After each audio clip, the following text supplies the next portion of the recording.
Hey guys, tonight we travel far back, so far, in fact, that the air feels thicker, the ground harder, and your rights, well, let's just say they didn't come with you. You've woken up in the middle of feudal Japan.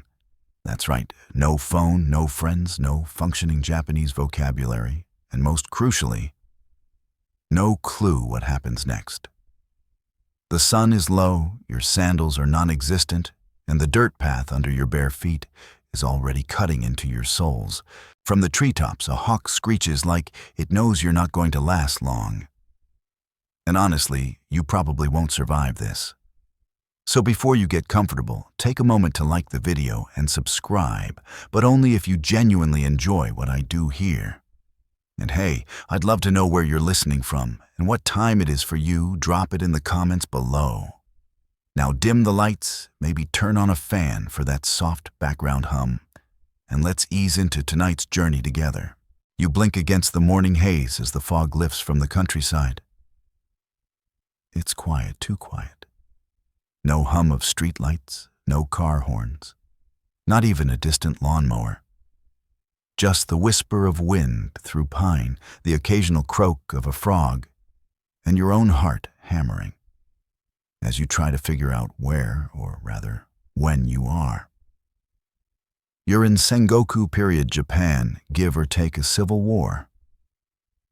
A time when survival didn't depend on followers or caffeine, but on silent submission and sharp reflexes. A dirt road curves between rice paddies where farmers bend low with wooden tools and hunched backs. They don't look up, and even if they did, they wouldn't greet you. Outsiders are trouble, especially ones dressed in weird fabric with frightened eyes. You spot a nearby child gnawing on a charred root barefoot and sunburnt. You wave awkwardly. They vanish behind a thatched wall without a sound. Not exactly the warmest welcome. Already the world feels smaller, constricted by rules you don't know and customs you can't see. You try to orient yourself, but there are no signs, no landmarks, no app to call a ride out of here. Your stomach rumbles, but good luck explaining gluten-free in a society where most meals involve fermented soy-pickled plums and rice when it's available, if you're lucky. If not, you'll be foraging unsuccessfully, probably for acorns or wild greens, hoping they aren't the kind that makes your throat close up. And that water from the stream.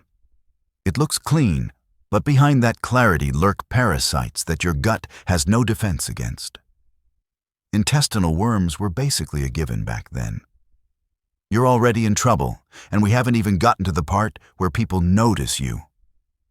Somewhere in the distance, a bell tolls. You flinch. It's not calling the faithful to prayer. It's marking the hour, dividing labor, reminding everyone that time belongs to the Lord of this land, not to them. And certainly not to you. You spot a patrol up ahead, a Shigaroo foot soldiers in conical hats, their spears swaying with each step. They're not samurai, but they'll enforce the law with the same lethal indifference. And you're not wearing a top knot. You're not bearing any clan crest, and your accent when you nervously whisper "konnichiwa" sounds like a dying bird. Historians still argue whether commoners could pass unnoticed by playing the fool. Some say you could scrape by if you acted harmless like a wandering monk or a lost apprentice. Others argue that your foreignness alone would mark you for punishment, especially in more insular provinces. Either way, your odds aren't stellar. The patrol eyes you warily.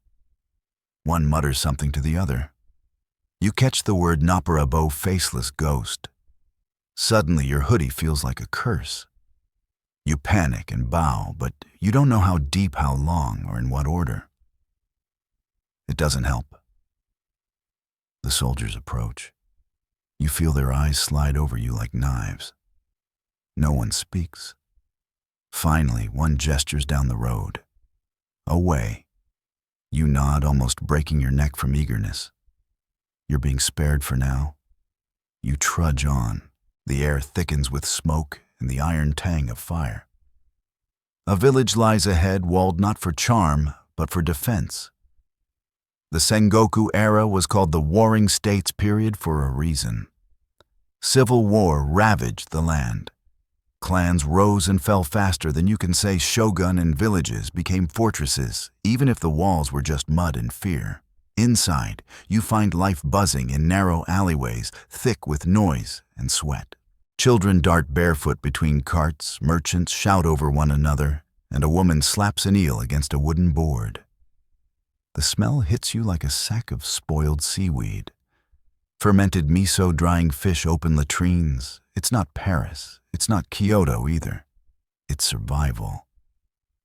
And you're still dressed like someone from space camp. Quirky fact, people often used powdered nightingale droppings as facial cleanser. Apparently, it helped lighten the skin. But given your current state, you'd probably just be happy with some warm water and a way to not die by sundown. A monk passes chanting softly. You try to follow him, hoping temples offer shelter. They do sometimes, but not always for strangers, and definitely not for ones without offerings. Coins, you have none. And your debit card is about as useful as a paper fan in a typhoon. Evening falls fast. Shadows grow teeth. The village gates begin to close. You plead gesture, try to mime just 5 minutes. The guard doesn't laugh. He just points you back to the woods. And so you go into the thick trees where every branch sounds like it's whispering warnings. Fireflies blink like ancient eyes. Somewhere close, something howls. Welcome to Feudal Japan. The forest doesn't want you here. Every root is an ankle trap. Every buzzing insect an agent of chaos, and that chill you feel isn't just the night air.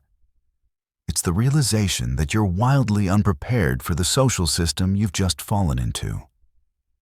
Feudal Japan isn't just about swords and cherry blossoms. It's about status. Invisible hierarchies thicker than the trees surrounding you, and way more dangerous if you trip over them. You make it to a roadside hut by dawn, barely more than planks and prayers. A woman sweeping outside sees you and pauses. Her eyes scan your weird clothes, your upright posture, your lack of calluses. You are by every visual metric not one of them. She says nothing, just looks away and keeps sweeping. Welcome to the social ladder. You are the missing rung. In this world, class isn't a suggestion. It's law. At the top, the samurai elite warriors turned administrators feared as much for their tempers as their swords. You don't just respect them, you obey, grovel, and get out of their line of sight before they start getting curious about your face. Below them, farmers who feed the land, artisans who craft for it, merchants who trade and are deeply mistrusted for making money off others' labor. You're somewhere beneath the rats nibbling grain out of the granary. And even they know better than to look a samurai in the eye. You wander into a market eyes wide trying to blend in. Spoiler, you don't. A samurai steps into view. He's tall, lean armored, with a daisho, his long and short swords at his hip. His hand rests lazily on the hilt of his katana like it's an afterthought, but you feel the threat. And when your gaze accidentally flicks up to meet his, you've just committed a social sin with immediate consequences. See, in modern life, eye contact is polite.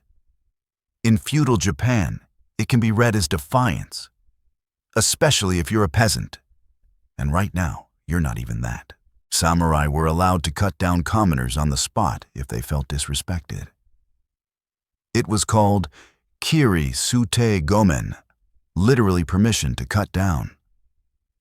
Historians still argue whether it was widely abused or strictly regulated, but most agree you did not want to test a samurai's mood before breakfast. The samurai pauses. You freeze. He looks at you like one might look at a confused chicken wandering into a courtroom. Then, for reasons known only to him and the gods, he moves on. No blood today. You exhale quietly, lest he changes his mind. Nearby, a group of children shout and scatter. One trips and scrapes a knee. His mother rushes over, bowing apologetically, not to the child, but toward the retreating figure of the samurai, who didn't even break stride. Respect in this world isn't earned. It's inherited, imposed, and often reinforced with steel. You stumble through the day trying to read the unspoken rules. Don't speak unless spoken to. Don't take up space. Don't touch anything you haven't been told to touch. You watch as villagers move around each other in subtle dances of deference. The bowing alone could be its own martial art depth of bow, indicating status, familiarity, and intent. Too shallow, and you're rude. Too deep, and you might insult someone by implying they outrank you. You try bowing to a merchant woman selling tofu. She looks horrified and turns her back. Wrong move. You just bowed too low to someone beneath the farming class. Merchants are tolerated, not respected. Your mistake implies she's above you, an impossible suggestion, unless you're literally horse manure. She hurries off muttering. You hear kitsune fox spirit, not a compliment. You start to feel it then, not just the confusion, but the pressure.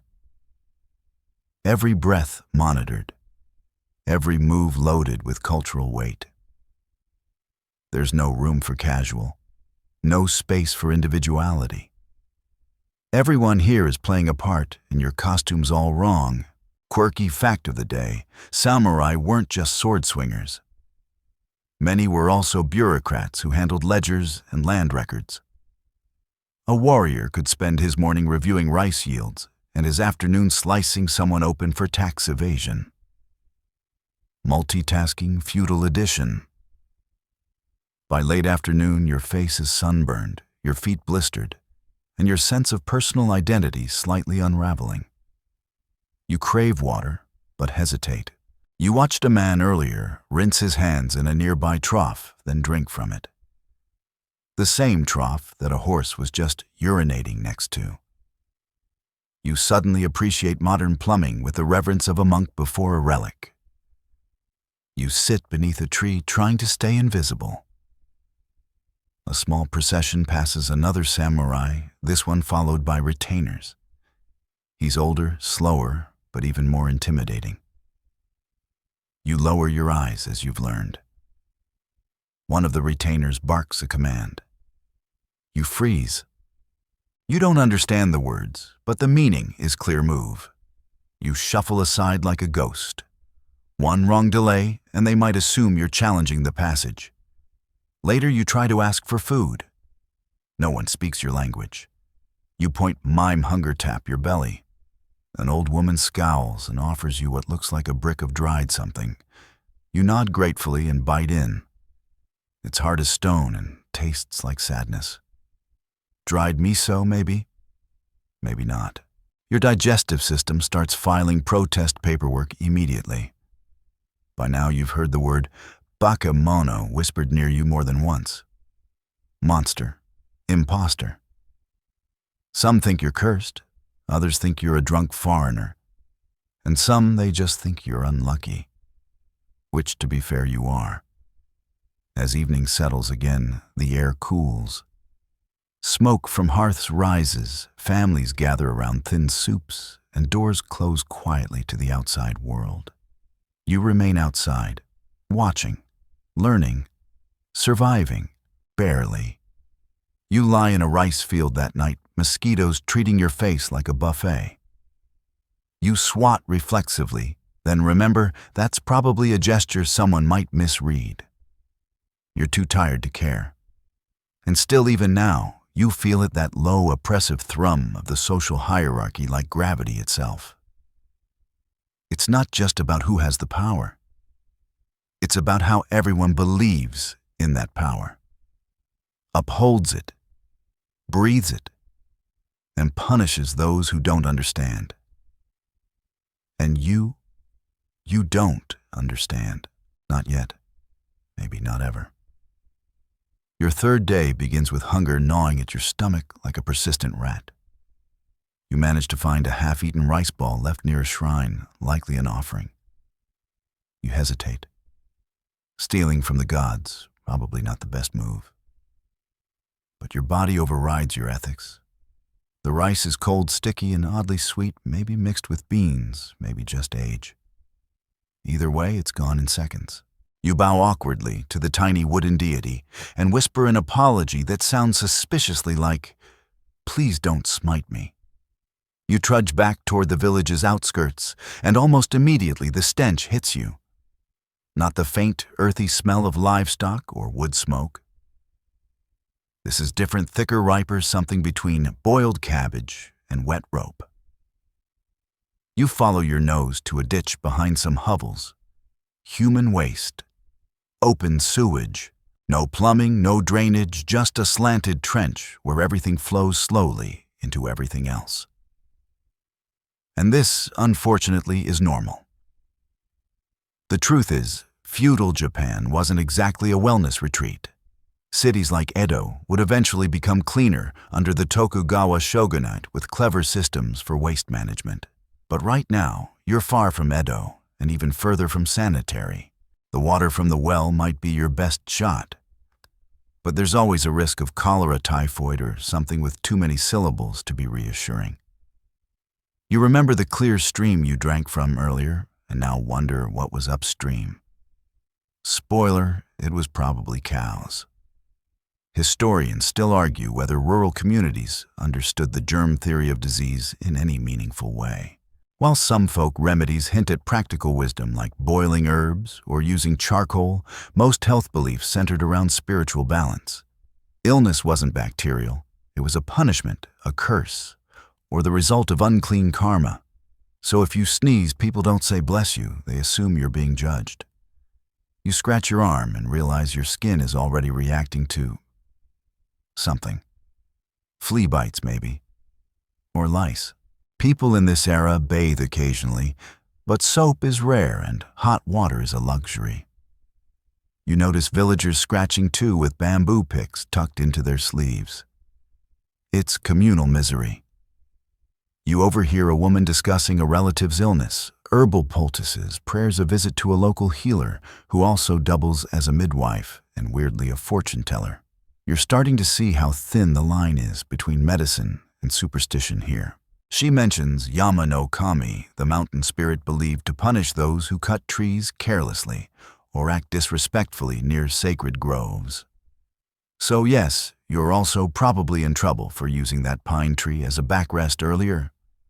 For food, you tried to trade a shoelace for something edible. The old man selling pickles inspects it like it's made of moon metal. He hands you a sliver of daikon. It tastes like salt and revenge. Pickled vegetables are everywhere, partly because they preserve well, and partly because meat is scarce. Unless you're near a coast, fish is limited, and unless you're rich or hunting illegally, meat is off the table literally. Buddhist influence meant most diets were plant-based, though wild boar or deer might appear on occasion, especially in the mountains. And yes, you'd kill for a protein bar. Then comes the communal bath. You're not invited, but you watch from behind a tree like a confused raccoon. Men and women usually segregated wash in outdoor wooden tubs. They scrub with cloths, not soap. The water gets cloudy quickly. You realize how much of your modern hygiene was dependent on chemical schedules and hot water on demand. Here, you're lucky to not share your bath with a frog. Quirky tidbits, some nobles used powdered clamshells as teeth whitener. Unfortunately, you haven't brushed in days, and your breath is starting to smell like regret. You spot a man limping past. His leg is wrapped in cloth and leaking something you don't want to name. He stares ahead, unfazed. No antibiotics, no painkillers, just willpower and herbal compresses. You try to imagine asking for ibuprofen in this world, and immediately realize you'd probably get mugwort and a prayer. You retreat to the edge of the woods to relieve yourself. No toilets, obviously. You pick a spot behind a tree and do your best. No toilet paper either. You find a smooth rock and question every life choice that brought you to this moment. There's a reason people in this era walked bow-legged. As the day heats up, so does the smell. The whole village is a cocktail of body odor fish, guts, manure, wood smoke, and fermented soy. Somehow people carry on laughing, working, enduring. But your modern nostrils were not built for this. You try to sleep again near the shrine, hoping proximity to the divine might buy you a peaceful night. It doesn't. Your stomach growls like a cornered raccoon. You're pretty sure that daikon pickle wasn't enough sustenance, and you're considering eating the small sack of dried seaweed you found abandoned under a bench. You chew it slowly, and it tastes like chewing paper dipped in brine. You start to feel dizzy, lightheaded. Not dramatic swooning, just a slow, creeping haze. You remember learning that even mild dehydration or malnutrition can cause hallucinations. And in feudal Japan, where a single bad harvest could lead to widespread famine, your situation is, let's say, historically accurate. A passerby gives you a wary glance, then tosses a chunk of dried fish your way. You catch it like a starving dog. It's tough, salty, and smells like it was dried inside someone's boot. Still, it's food. You bow low in thanks, and for once it feels like the right gesture. The sun begins to sink again, and with it, your sense of time. The days blend. Hunger pulses behind your ribs. And you realize you can't even tell which part is the worst. The parasites you're probably hosting, the sheer bodily discomfort, the psychological weight of not knowing the rules, or the constant fear of being labeled sick, cursed, or just in the way. Because in this world, the sick don't get sick leave. They don't get sympathy. They just get left behind. And tonight it's starting to feel like you will be too. Morning mist drapes the fields like a wet shroud. And once again, you find yourself wandering without a destination. You think back to your near decapitation by eye contact, and your dinner of dried regret, and wonder how anyone survived more than a week here. Then you remember the one universal truth of feudal Japan etiquette isn't just manners, it's armor. You pass a small family shrine where incense burns in an old rice bowl. A woman kneels in prayer, head low, motionless as stone. Her child mimics her, peeking up occasionally to ensure he's doing it right. And that's how it starts for everyone. Social survival begins before you can speak. Not with freedom, but with form. You try mimicking a bow at a passing elder. Too quick. The old man grunts and keeps walking. You try again with a merchant. Too long. She glances at you uncomfortable and scurries away. A samurai servant outright ignores your bow, though you think you nailed the angle that time. It's like trying to master ballet while blindfolded in a minefield. There are rules for walking, talking, gesturing. Sit wrong, insult. Speak too loud, disgrace. Laugh at the wrong joke, you might as well write your will. And unlike modern faux pas, which usually earn an awkward silence or passive-aggressive emoji, here they can bring shame or swords. Even the way you kneel matters. Sit cross-legged like you're at a picnic, and you're an uncultured animal. Sit too stiffly, and you're pretentious. There's seiza kneeling on your calves back straight, and it's the default position for anyone not actively plowing a field or swinging a sword. But you're not used to sitting like that for 10 seconds, let alone 10 minutes. Your feet go numb, your spine protests, and still people around you stay motionless, graceful, enduring. You try joining a tea gathering, thinking it might be a safe cultural exchange. A kind woman offers you a seat again, seiza, and begins the slow, precise ritual of preparing matcha. You smile. She doesn't. This isn't a social event. It's performance, spiritual practice, and power dynamics in ceramic form. The whisking of the tea is hypnotic. She places the bowl in front of you with both hands, then bows. You're supposed to bow, rotate the bowl, admire its imperfections, then sip slowly while praising the host's skill. You forget to rotate. You sip too fast. You say, like you're at a cafe in 2025. She freezes. Everyone freezes. You might as well have poured the tea on your head. Quirky fact, even the angle at which you admire the tea bowl has meaning. It's called kensho, a moment of meditative clarity. Yours completely clouded by panic sweat. Historians still argue whether etiquette in rural areas was this rigid or whether it was softened by necessity. But around nobility, or within structured settings like tea ceremonies, the expectations were suffocatingly precise. You were either refined or rude, and you, friend, are the latter. Later, you try to help an old man lift a basket. He recoils, not because you're unclean, though that might be true by now, but because physical touch is not casual, unless you're family or sharing a formal greeting like a handshake, which wasn't a thing. You don't reach out. You don't slap backs. You don't high-five. You barely exist in someone else's personal space unless invited, and even then, it's probably a trap. You stop speaking altogether for a while, hoping your silence might mask your ignorance. It doesn't. Even posture speaks. Eyes down, hands, visible feet tucked. And if you're female-presenting, multiply the pressure by 10. Not only are your gestures scrutinized, but your silence is expected. Modesty isn't a virtue, it's law. You watch a woman walk with her hands folded, her head slightly bowed. She never interrupts, never contradicts. When spoken to, she replies softly and briefly. It's a code you were never taught, and now it's the only thing keeping people from reporting you as a disruptive spirit. You attempt to buy rice, pointing, politely bowing, holding out your palm like you've seen others do. The seller raises an eyebrow, hands you a few grains, then scolds you. You catch something about rudeness. Turns out you didn't offer coin or bow low enough.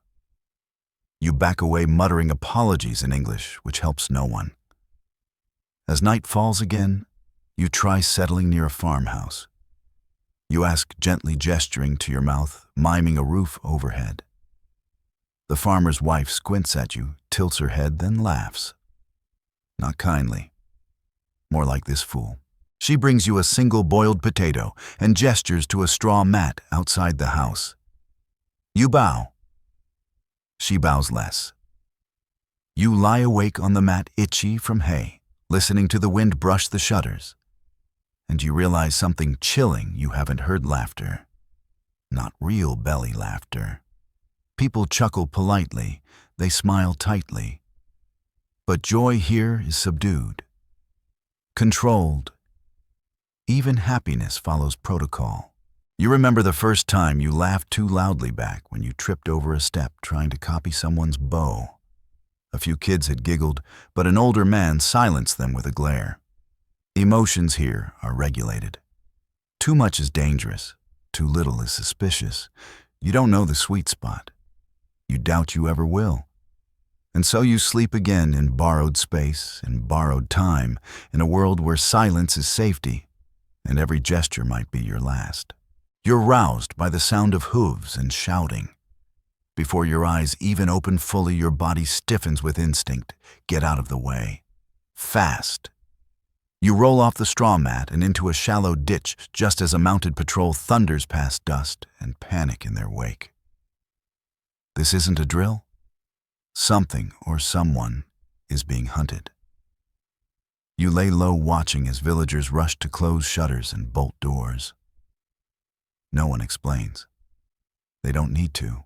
The presence of armed men moving with purpose means only one thing: law is being delivered, and it's not waiting for the accused to offer a defense. Welcome to feudal justice, where punishment is swift, trials are rare, and due process is about as mythical as dragons. A crowd forms near the village square, cautious and silent. You edge closer, pulled by that awful magnetic force of human curiosity. In the center, a young man kneels hands bound. His head is low, his expression unreadable. A local official stands beside him, announcing something you can't understand, but the crowd reacts with sharp breaths and lowered eyes. Then just like that, the sentence is carried out. A blade flashes. The crowd bows. The man does not get back up. You feel sick, the image burned behind your eyelids. No explanation, no argument, no delay. Just judgment. Historians still argue whether these executions were always based on law or more often on personal vendettas and village politics. In theory, there were codes like the buke shohato for samurai or village edicts for commoners. In practice, power made the rules, and those rules shifted with the mood of whoever enforced them. You retreat from the square, stomach knotted, pulse racing. You try to breathe deeply to disappear into the background again, but your very existence here is a legal gray area. You have no clan, no papers, no protector. You're a lawless anomaly. And in a society where community means survival, that makes you expendable. You stumble toward the edge of town and pause to sit beneath a tattered banner flapping in the breeze. It shows the symbol of a local daimyo, a feudal lord who rules this region with military authority and divine pretension. His crest looks like a chrysanthemum caught in a thunderstorm. You try to remember every movie or textbook you've ever seen about samurai lords, but nothing prepares you for the reality. They are untouchable, unquestionable, absolute. Justice here is feudal, not fair. If a samurai draws his sword and kills a peasant, it's seen as a matter of honor. If a peasant so much as touches a samurai's weapon, he can be executed for the offense. It's not just brutal. It's institutional. The sword doesn't only protect, it punishes. You try to help a child who falls on the road, your instincts still whispering modern decency, but the child's mother shrieks, pulling him away from your touch like your fire. She bows hastily to a passing patrol, murmuring excuses. The soldiers glance at you, frown, then move on. You didn't break a law, but you broke an unwritten rule. Again, you walk. You walk for hours, partly to escape the tension, partly because standing still feels like a death wish. The countryside offers brief relief, bamboo groves swaying the soft crunch of sandals on gravel. But the peace is deceptive. Bandits roam these parts. Laws here don't always reach beyond the rice fields. If a thief catches you, you're lucky if you just lose your shoes. If a tax collector catches you, you're unlucky either way. Quirky fact. Some village heads were allowed to issue local punishments using a wooden tablet called a mokujiki, inscribed with the crime and hung around the neck of the shamed person. Imagine walking around with a sign that says, "Lied about rice rations." Public humiliation was the punishment before more creative options followed. You approach a checkpoint on a narrow bridge guarded by two stern-looking men in faded armor. Travelers are questioned, scrolls are checked. A merchant bows deeply, presenting papers wrapped in fine cloth. You step forward with nothing. One of the guards narrows his eyes. You shrug, smile weakly. He gestures you aside. Another conversation you can't understand. Then a hand on your shoulder, firm and not especially polite. You're questioned, loudly. You respond in English, then garbled Japanese, and then pantomime. The guards aren't amused. One starts examining your clothes, tugging at your seams like you're hiding contraband. They find your zipper and mutter. You're sure the word sorcery is whispered. Then, just as your luck seems to collapse completely, an older man in a faded kimono steps in. He speaks to the guards in rapid, soothing tones. His authority isn't obvious, but it's effective. The guards back off. The man gestures for you to follow. You don't hesitate. Later, over a modest fire in a roadside hut, he explains slowly with gestures that he thought you were a wandering ascetic at first, or maybe a cursed spirit. But then he decided you were simply lost, which you have to admit is accurate. You eat grilled millet cakes and boiled chestnuts. He speaks softly about law and order in the villages, how punishment is quick because life is short, how one man's crime can cost his entire family their land.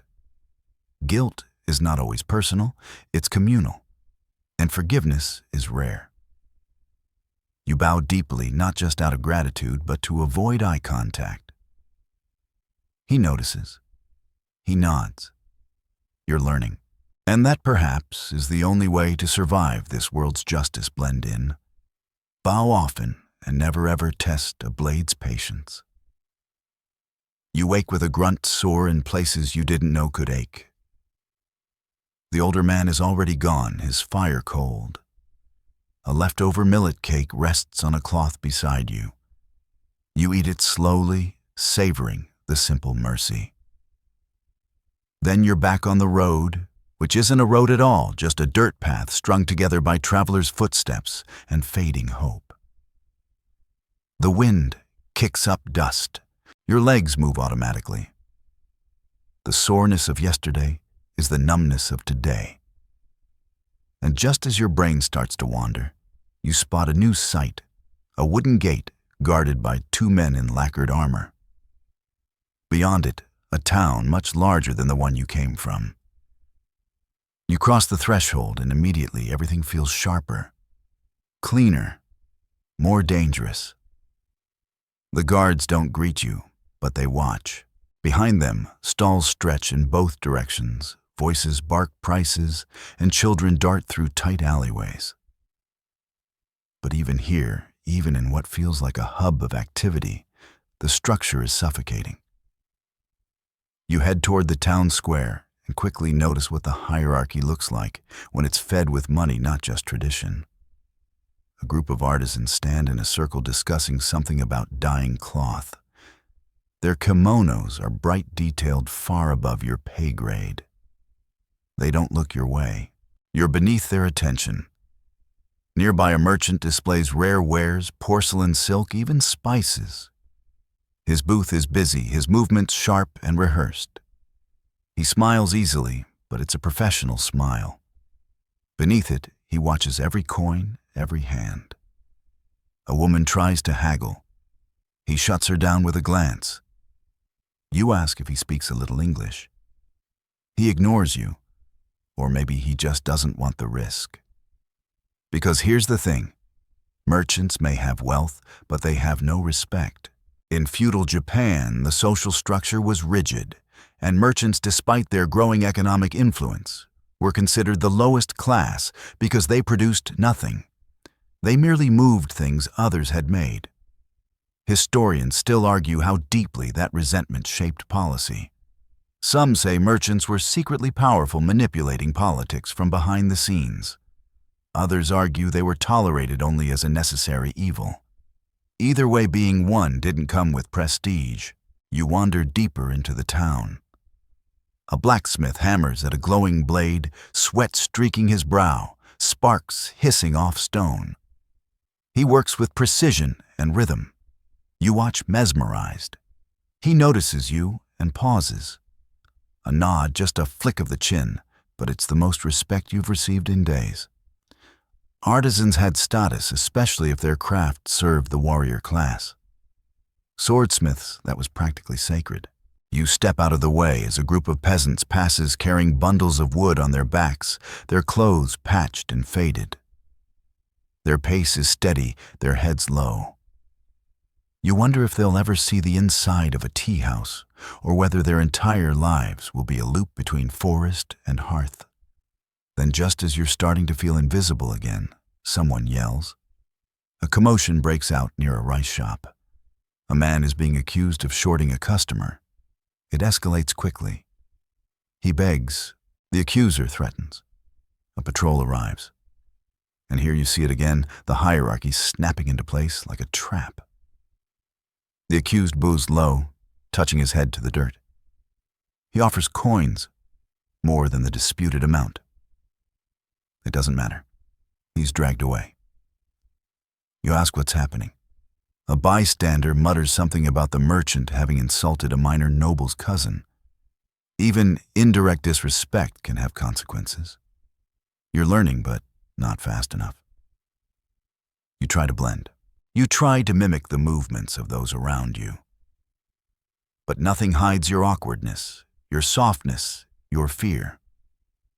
You don't carry yourself with the quiet obedience of a peasant or the weary poise of an artisan. You don't bark orders like a merchant trying to fake control. You're classless, literally. You stop at a small riverside hut selling soup. The old woman running it doesn't speak, just ladles broth into a cracked bowl and sets it down. You drop one of your remaining buttons, something shiny at least, and she shrugs. Apparently, it's good enough. The soup is watery but warm. It tastes like onion and patience. You sit quietly watching the river roll past. Quirky fact: during lean times, peasants often chewed on bark or ground straw into paste to survive. Whole families would starve while merchants lived comfortably behind guarded doors. There were food riots, quiet ones usually, but they happened. You glance around at the town, how everyone seems to know their place. Farmers avoid the merchants. Merchants avoid the samurai.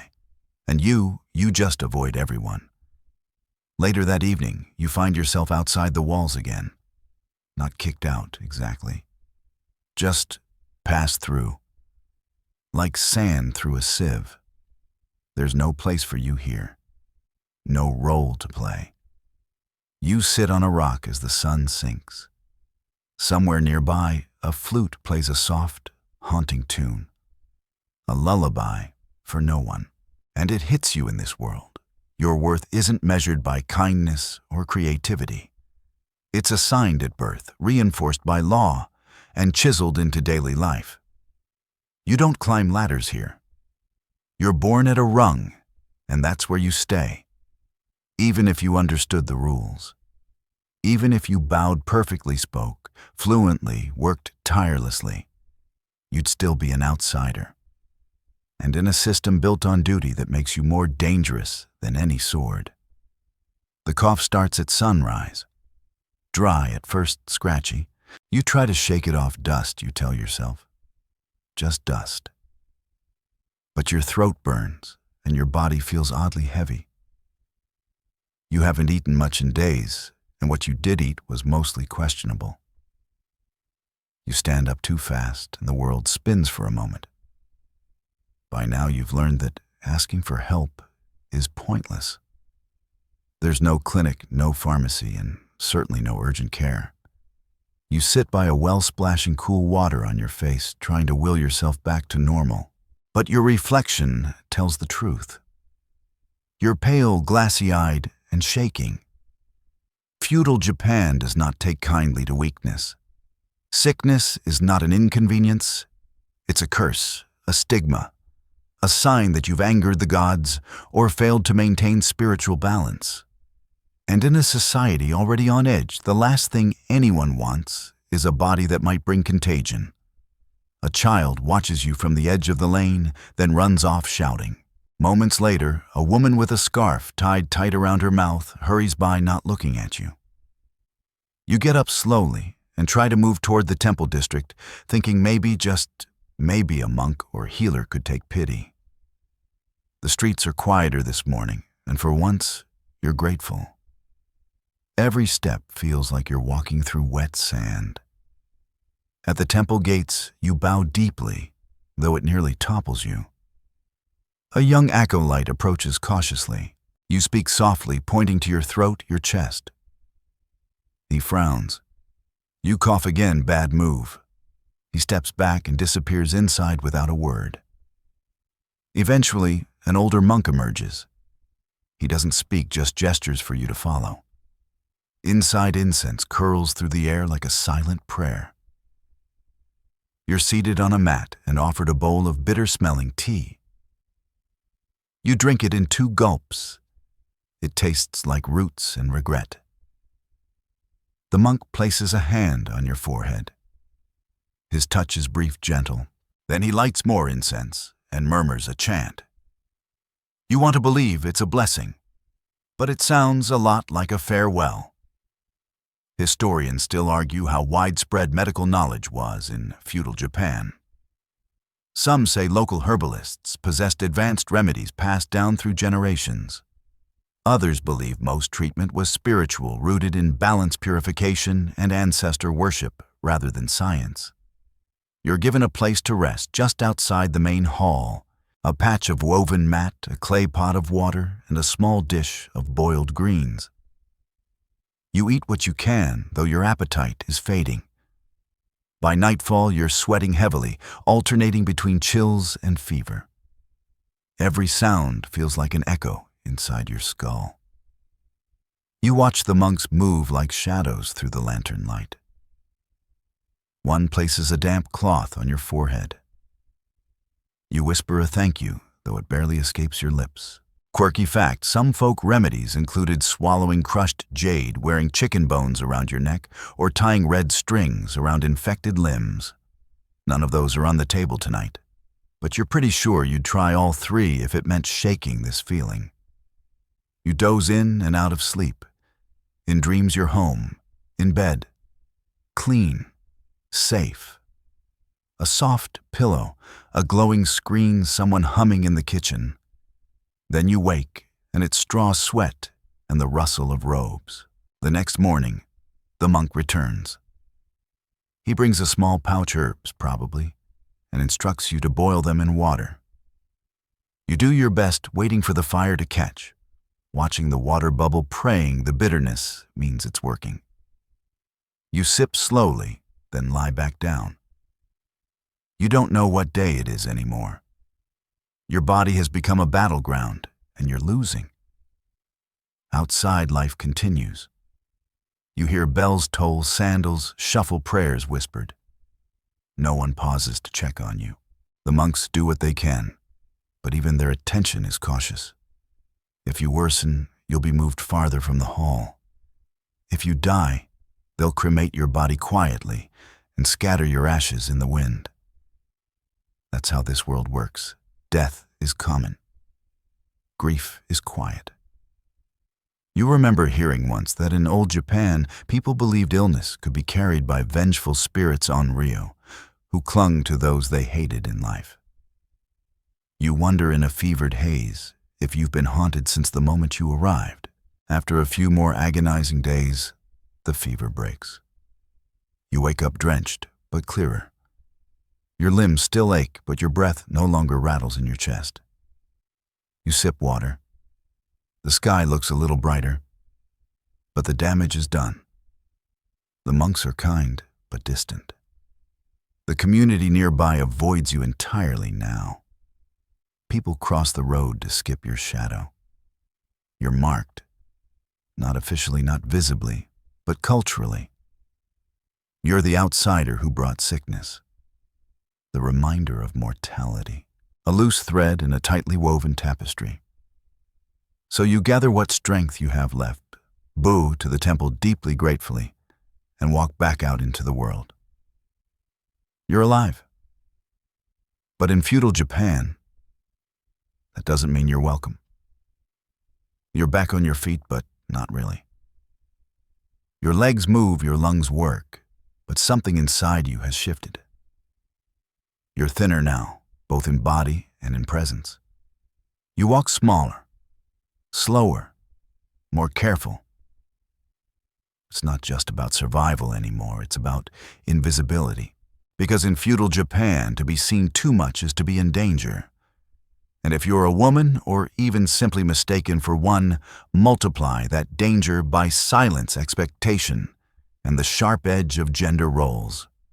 It starts before dawn when you pass a group of women kneeling at the river scrubbing linen with stone and water, while steam curls off the surface like a veil. Their hands are red raw and moving in rhythm like they've been doing this since birth.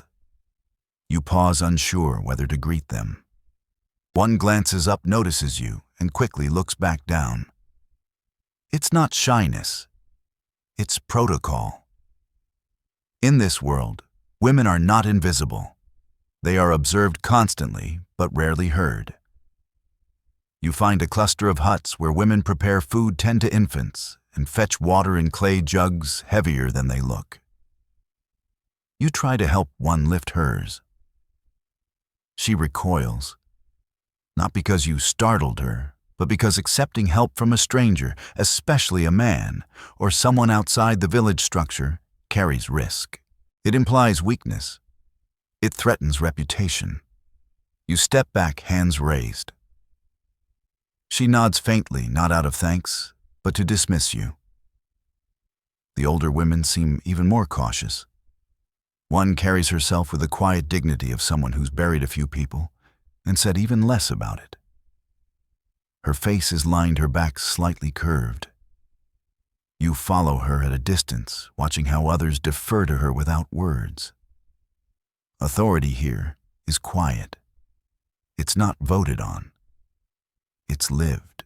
Inside one home, you glimpse a family eating dinner in silence. The husband eats first. The wife serves him, then their sons. She eats last, kneeling, silent face, neutral. Not unhappy, not joyful. Just duty-bound. You watch as she wipes the floor with a cloth after the meal, never once pausing. It's not punishment. It's life. Historians still debate the nuances of women's roles during this era. Some argue that women in rural areas had more autonomy due to the demands of agricultural life. Others believe even village women were locked into rigid codes of obedience. Both might be true, depending on the province and the mood of the man who makes the rules. Quirky fact: elite women, especially samurai wives, were trained in the naginata, a long pole weapon to defend their homes.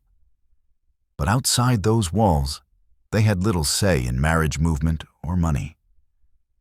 A woman could be divorced for not bearing a son, for being too talkative, or simply for disobedience.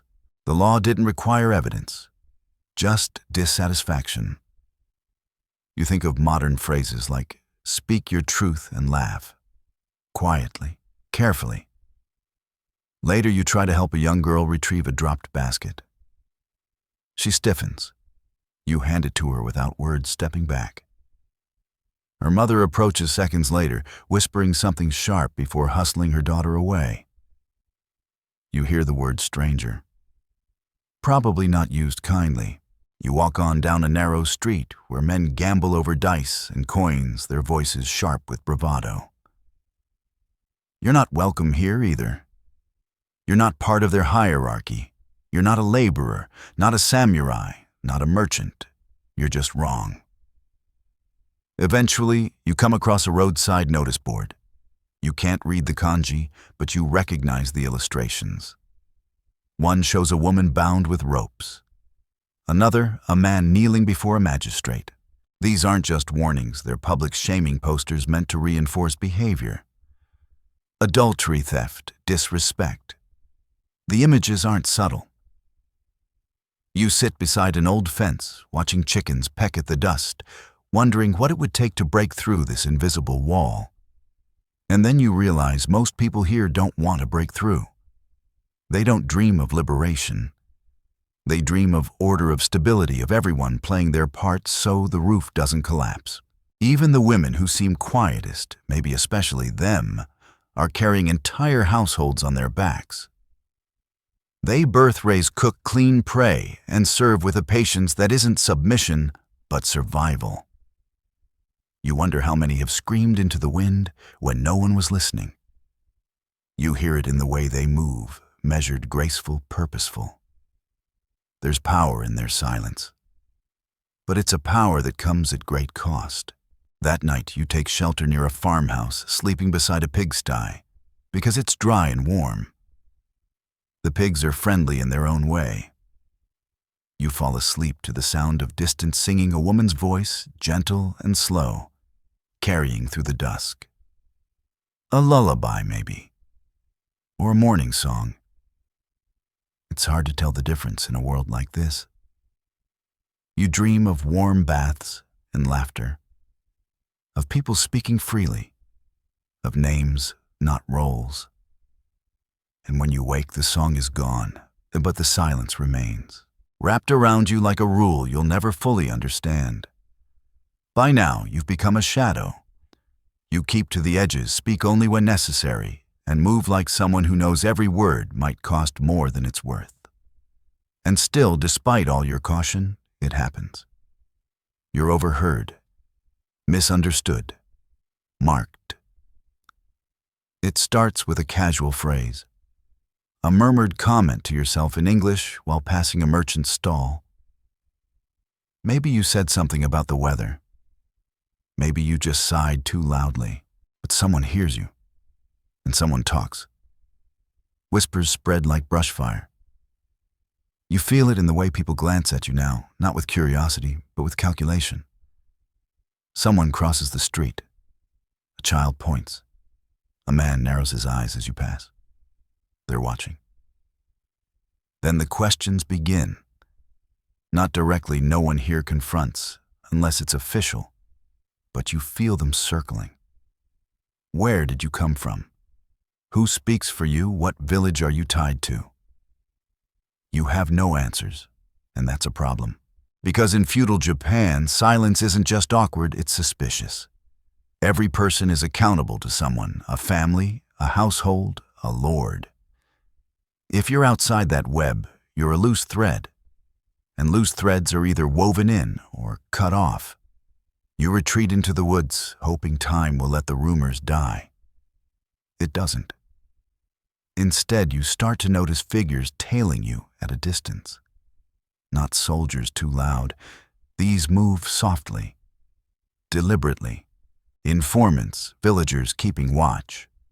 Either way, you've become a topic. And topics don't survive long in a system that values harmony above all. Historians still argue about the scale of surveillance during this period. Some say it was loose, with most communities self-regulating. Others suggest networks of informants reported everything up the chain, particularly in areas controlled by the shogunate. One thing is certain, if people think you're a threat to order, you're not sticking around for long. You return to town under the cover of evening, hoping to retrieve a blanket you'd stashed behind a shed. It's gone, and someone's carved a symbol into the wood, beside where it lay. You don't recognize it, but your gut tells you it's not a welcome sign. You pass an inn and hear your description murmured from inside. Something about the one with strange words and wandering at night. They don't say your name. You don't have one that fits here. Just a series of suspicious traits wrapped in a foreign body. You try to leave quietly, heading for the far fields. But a man steps out of the shadows. Middle-aged, broad shoulders. Not a samurai, but not afraid either. He asks your name. Slowly, firmly. You bow hands raised in peace. He asks again. You stammer something fake, a name, lower your eyes. He doesn't believe you. You can see it in his jaw. He warns you once. You nod and keep walking. Behind you, the silence says you're being filed away. Not forgotten. Watched. The next day, no one speaks to you. The stall owners you once bought scraps from ignore your gestures. A group of farmers moves away as you approach. Even the dogs seem hesitant. You've been labeled. Quirky fact, in some regions, rumors alone were enough to exile a person. Accusations of witchcraft, curses, or espionage didn't need proof, just momentum. A village might quietly agree to stop feeding, sheltering, or even acknowledging someone until they simply left or disappeared. That night, you sleep with one eye open and a branch clutched in your hand. You're not afraid of spirits anymore. You're afraid of people. You wake before sunrise and begin moving again. You head toward higher ground, hoping to find solitude or a way out. But every path loops back into the same truth: you don't belong. By mid-morning, you come across a burnt structure, charred beams, ash blown across a hillside. A local points and mutters something about punishment. You don't ask who or why. You just bow and keep walking. Later, while resting by a river, a young man approaches. He doesn't speak, but he watches you intently. You bow. He doesn't. He steps closer, looking at your face like he's studying a puzzle with missing pieces. Then, without a word, he leaves. You know he'll tell someone. You're not a threat. But that doesn't matter. In this world, being unknown is enough to justify caution. And caution, when scaled across an entire village, becomes exile. That evening, you find a coin left near a shrine. You don't touch it. It might be an offering. It might be bait. Or worse, a trap. You move on deeper into the woods, where the wind whispers but doesn't judge. You remember how careful you were trying to follow the rules. The bows, the silence, the service. None of it mattered once suspicion found you. That's the thing about fear in tight-knit communities. It spreads faster than facts and burns longer than memory. And you've become a spark no one wants to ignite. By now, even the trees feel judgmental. The forest that once offered a fragile kind of shelter now watches you with hushed breath. You step carefully through underbrush, cold dew, soaking into your feet, each snapped twig a broadcast signal. You're not being paranoid, you're being realistic. Because in feudal Japan, nature is not romantic, it's ruthless. You think a mountain trail will be safer. Fewer people, more distance. But that's like saying a bear is safer than a tiger. Both can end you, just differently. As you climb, the path narrows and tilts. There are no railings here, no signs, no warning markers. You slip more than once, catching yourself on roots and sheer dumb luck. A single bad fall, and your journey ends with moss growing over your body, untouched and unburied. Up ahead, a shrine appears, small, overgrown, half forgotten. A stone fox stares out from the base, its snout chipped. You bow. Automatically now. Not because you believe it'll save you, but because bowing has become the only constant in this fractured timeline. And still nature remains indifferent. The wind howls as the sky darkens with sudden purpose.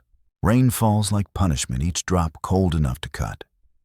You find a craggy outcrop for cover, shivering, wrapped in your arms. The weather here doesn't ease into a drizzle. It commits. Thunder cracks. You laugh quietly, bitterly. Not even the clouds cut you a break. The storm doesn't let up for hours. You don't sleep. You just exist, stiff and soaking, flinching at every branch that scrapes the stone. When dawn comes, the forest glistens with deceptive beauty. Mist rises from the earth, like ghosts leaving their graves. You press on, and that's when you find the wild boar. It's massive, covered in mud tusks, glinting through the mist eyes, alert and unblinking. You freeze. You remember that in this time, even seasoned hunters respected these creatures. Some carried talismans for protection before venturing into the boar's territory. There's a reason. These animals aren't cartoon villains. They charge, they gore, they don't stop. You lower your eyes, slowly stepping back. It snorts once, then vanishes into the underbrush like a shadow with muscle. You don't breathe again for a full minute. Historians still debate the frequency of wild animal encounters in rural Japan. Some say villages and shrines kept territories cleared. Others believe there was constant tension between settlements and the natural world, especially in mountain regions. Either way, you've confirmed it. This is not your Disney forest. And then the earthquake hits. It starts subtle. A slow, deep groan from the earth beneath your feet. You think it's your imagination until the trees shudder. Birds explode from the canopy. The ground sways. You stumble, catching yourself on a boulder as rocks cascade down a nearby slope. Nothing prepares you for this kind of instability. Not drills, not childhood lessons. Here there are no alerts, no safety zones, no teams. Just you and the violent shrug of the planet. When it stops, your panting heart racing, limbs shaking. Nothing has crushed you yet, but everything still might. You limp down toward lower ground, where a small river winds through the valley. The water's high from the storm. You kneel to drink, hesitating. Is it clean? Is anything clean anymore? You scoop it anyway. The taste is metallic and icy. Quirky fact, many villagers once believed natural disasters were signs of divine displeasure. Earthquakes meant the gods were angry. Typhoons were punishments. So if you'd survived both in 1 week, that made you either cursed or chosen. You hope for the latter. You suspect the former. Back on the road again, you pass a stretch of scorched earth, maybe fire, maybe battle, maybe just bad luck. Charcoal stumps rise like gravestones. The smell of ash is faint but persistent. You find a piece of pottery in the dirt, blackened and cracked. Someone's bowl, someone's life, gone. Even in this bleakness, a bird calls out sharp and lonely. Nature doesn't mourn, it just resets. You wish you could do the same. By evening, you stumble into a tiny farming hamlet, 6 huts and a prayer pole. You bow low at the edge, waiting. A woman steps out, stares. You bow again. She stares longer. Finally, she nods once and points to a shed. You sleep on straw, thankful for a roof, even if it leaks. Your body hums with fatigue, your skin is bruised, your ankles swollen. You're alive, but in this world, that's not comfort. It's just a temporary condition. As the wind scratches at the walls, you think about home, your time, your comforts, your weather apps and handrails and well-fed pigeons. All laughably fragile things. All designed to shield you from exactly this kind of raw, unfiltered existence. You thought history was made of kings and warriors. Turns out it's made of storms, wild beasts, and roads that hate your feet. And here in feudal Japan, even the trees don't care if you survive. By now, you barely resemble the person who first landed here. Dirt cakes your skin in layers. Your once modern clothes are shredded and stained into camouflage. Your steps are automatic. Your thoughts are fewer, quieter. You've become a whisper of yourself, shaved down by wind, by hunger, by silence. But in the space that suffering carved out, something ancient has crept in. A rhythm, not peace, never that, but a dull familiarity. You bow before you think. You eat with 2 hands, silently, eyes lowered. You fold your bedding even if it's just straw. You no longer speak aloud. You start to notice things differently. How a crow caws 3 times before rain. How villagers avoid walking past shrines at night. How offerings left at crossroads are smaller after a bad harvest. Everything means something here. Everything is layered with intention, belief, and above all, discipline. And the further you walk, the deeper you fall into this world's religious heartbeat. A temple bell chimes in the distance. You follow the sound, not with purpose, just gravity. It draws you uphill through carved stone steps, slick with moss, flanked by statues with unreadable smiles. A fox spirit here, a bodhisattva there, faces worn smooth by centuries of reverence. At the temple gate, monks chant in low, steady tones. Incense curls around them like living mist.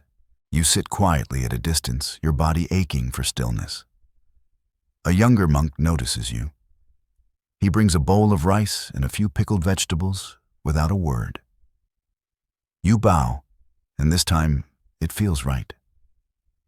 As you eat, you watch the ritual unfold. Not just prayers, but labor sweeping, scrubbing, rebuilding. Everyone contributes. Everyone serves something beyond themselves.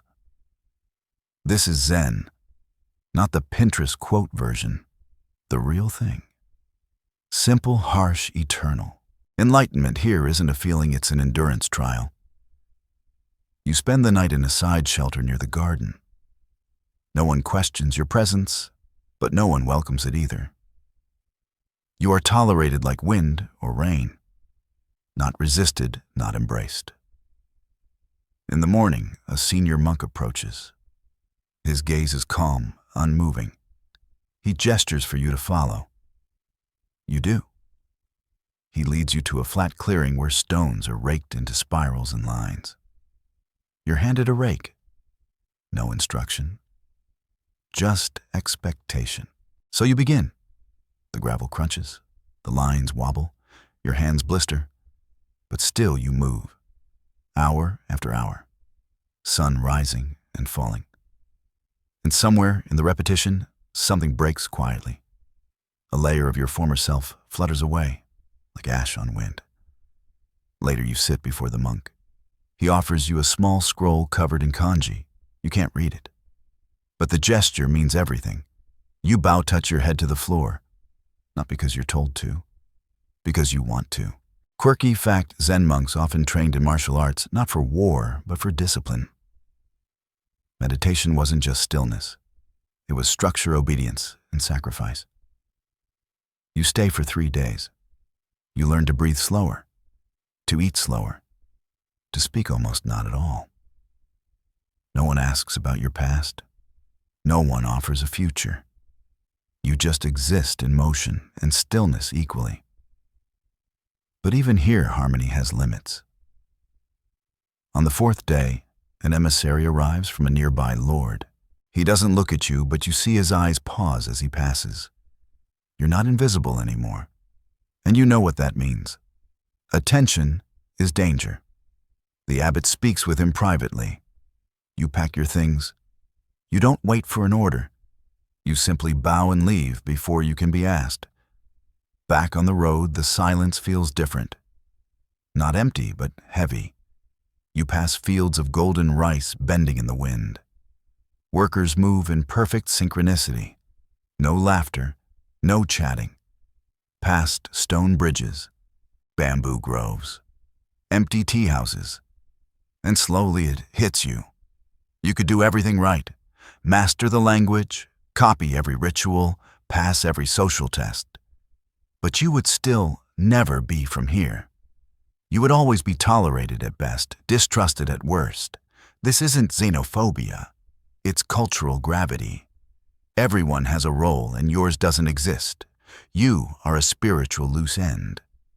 And in a society that values harmony above all loose ends are tied off or cut away. Your feet find the road again, though it's no longer clear whether you're walking toward something or just away from everything. The world blurs into a procession of weathered paths, mossy shrines, and sidelong glances. You're not chased anymore, but you're not welcomed either.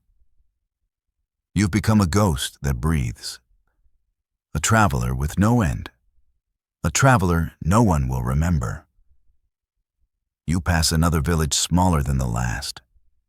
The people watch from doorways. No one waves. You're used to it now. You don't wave either. You keep your head low, your pace steady. You bow to a tree when no one's looking just in case it's sacred. Out here, everything might be sacred. Everything might be watching. The truth settles in slowly like mist on the skin. You could die out here and no one would even record your name. There are no birth certificates, no databases, no social media breadcrumbs. You're just one more forgotten breath in the story of a place that has already decided its heroes. You try not to dwell on it, but you start to notice signs, small ones.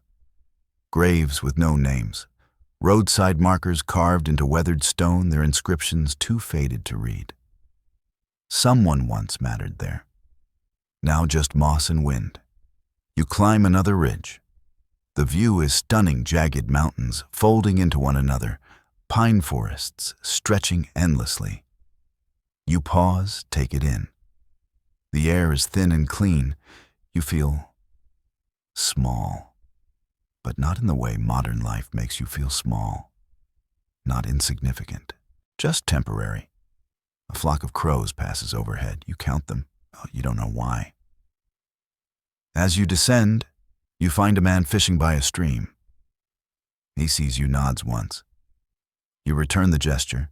He doesn't ask questions, doesn't invite you over, just keeps fishing.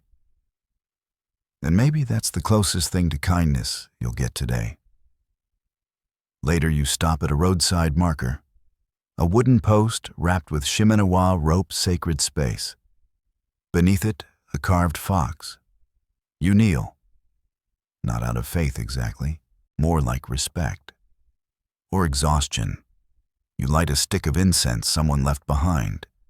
The wind catches the smoke and carries it west. Quirky fact: in some regions, villagers believed spirits of the dead lingered at crossroads and forest edges, especially those who died far from home. Offerings were made not to honor them, but to appease them, to keep them from becoming restless. You sleep that night beside a ruined watchtower. The stones are cold but familiar now. You dream of people calling your name, though you don't respond. Maybe because you're not sure what name you'd use anymore. In the dream, you're back home. But no one sees you. You wave, you shout. You're in the room, but not in their world. You wake up just before dawn, heart tight, throat dry. You press onward. A few days later, you stumble across a village festival. Lanterns strung between trees, drums beating low, and slow, people laughing, actually laughing for once. Children run barefoot through the dust. You watch from the edge.